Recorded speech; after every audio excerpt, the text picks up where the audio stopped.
So my computer camera is broken and there's a crack over my front camera on my phone, so excuse the lack of clarity. But I did my paper on the refugee crisis in South Sudan, which has actually become the third largest refugee crisis in the world following Afghanistan and Syria. And South Sudan is actually a relatively new country, so they did not establish independence until 2011. And when their Declaration of Independence was signed in 2011, it was following, I think it was around 25 years of civil war, and so they had not known peace in that country for 25 years. And so that was kind of a final, they thought that they had come to a place of peace in their country. But in 2013, another civil war broke out between the North and the South that actually was more severe than it ever had been, and that is what served as the catalyst to the refugee crisis that we're seeing now. And so, as of a 2019 report, there were 4.17 million Sudanese people who were defined as refugees.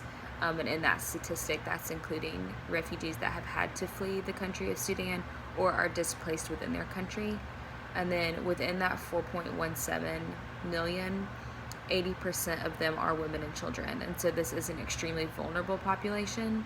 And then of that 80% of women and children, 63% are children. And so this is a really young community of refugees whose developmental milestones are being marked by homelessness and trauma. There is significant attachment issues that have been created as families are being separated through their fleeing, as well as sexual violence that's occurring on their journeys to surrounding countries. And so it's been really drastic for the country of Sudan as a whole, especially the way that their young people are being affected by this crisis.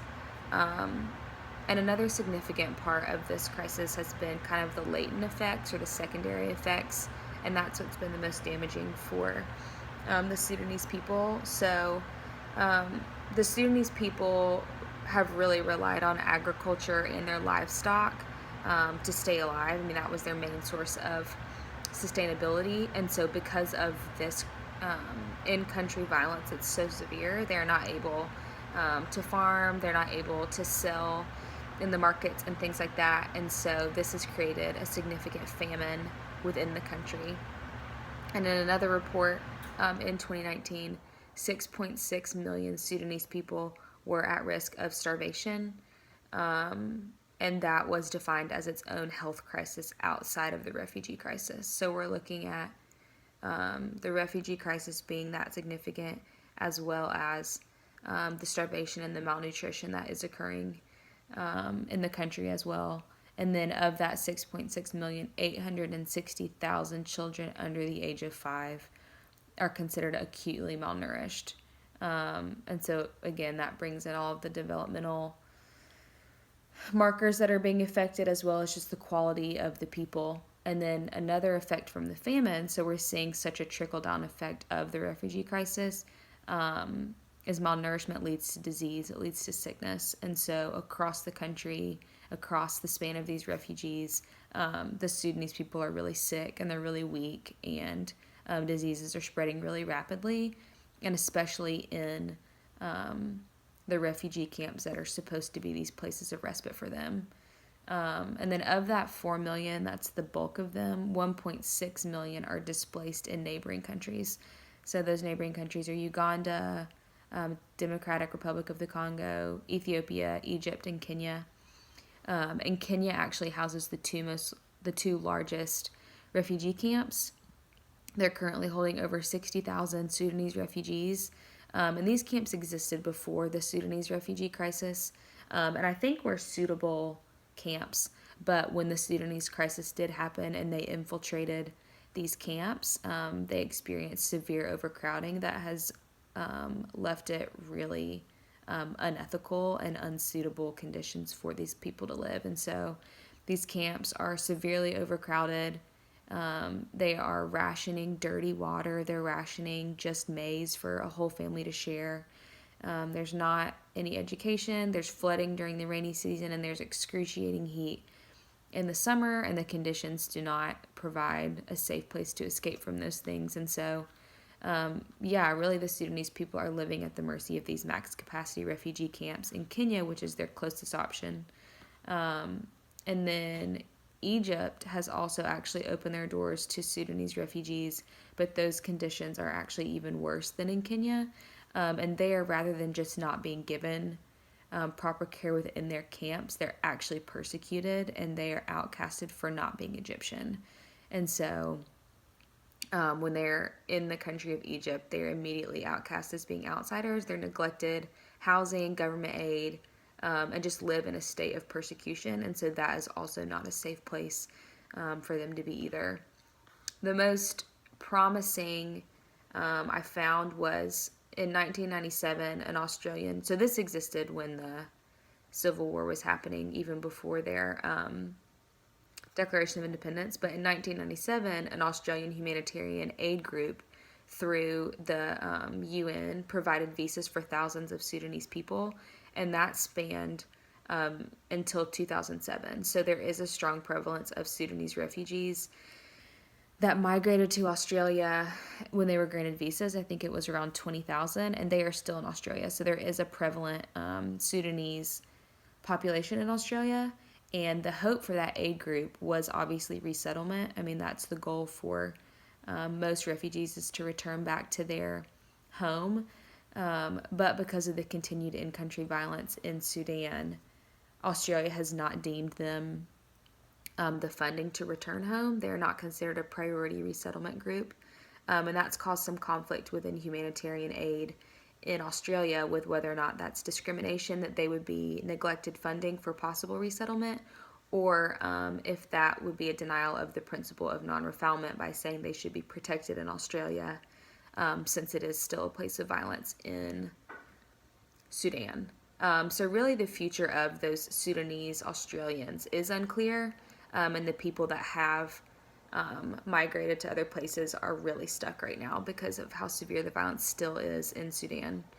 And then in 2018, so in the midst of this crisis, the Center for Strategic and International Studies actually deemed the U.S.'s humanitarian effort towards the Sudanese to be unsustainable. So in 2018, the U.S. donated $1 billion to the Sudanese refugee crisis, yet there was no effect. They didn't feel that at all. It had no effect on the country itself or in services being provided to refugees in surrounding countries. And so really in asking why that was the case was because they have a corrupt government that actually is looting and hoarding the services, as well as putting those in danger who are actually going to Sudan to serve. And so the civilians are in danger because of the in-country violence. The civilians are in danger in these camps because they're not adequately protected. And then people coming into the country are unsafe as well because of the government's attitude towards foreign aid. It's just contributing to this crisis of in-country violence that we're seeing. In 2017, a driver from the Red Cross was actually killed as he was traveling through different communities trying to offer aid, as well as a Sudanese civil rights activist was captured in Kenya and is now being forcibly detained in Sudan for speaking out against the government. And so the culture just surrounding that country is really harsh and really rigid and has made effective aid difficult. I think that people from the U.S. or any humanitarian groups don't know where to start because there's been so much fear surrounding aid in the first place. I really, in my research about effective and ethical aid, I didn't find much. I think the most effective aid that is occurring is really on the ground and working on things like secondary trauma. That's a crisis of this. I mean, that is a result of the refugee crisis, but it's not working directly with the refugee crisis. It's working with the latent consequences. And so things like working against hunger, trying to provide education in these refugee camps, it's kind of like a sustainability project because of the severity of the crisis that we're in right now, which is understandable because of how people cannot get into the country. And I had some questions really about why these camps were the degree that they were, and I think a lot of it can come down to that there's not a mandated code of ethics for these countries. I think in the U.S. we are bound by our code of ethics to provide quality and ethical care to vulnerable people groups despite our government or despite the current culture, we as service providers offer ethical care, and there is not that accountability with our government, and there's not that accountability in surrounding countries either, who are holding these refugees. And so I think that that would be one of my personal recommendations, is to provide a sense of accountability with the government, and the injustice that's occurring with them looting the aid, and putting international aid in danger. I think that there needs to be more accountability there, as well as accountability in these refugee camps. So if this Sudanese refugee crisis is so large and so big that it can't be infiltrated right now, then the places that are holding these refugees need to be providing a place where they can flourish. And so things like accountability in the food and water that's being provided, accountability in the populations, and them not being overcrowded, keeping families together, providing education within these camps, and even providing avenues of recreation, I think would be beneficial, because if the goal is resettlement for these individuals, then their development and the way that they're treated before they're allowed to return back home has significant effects on the way that their country will be, because of the way that their citizens were treated before they were allowed to enter back. So, yep, that's all I got.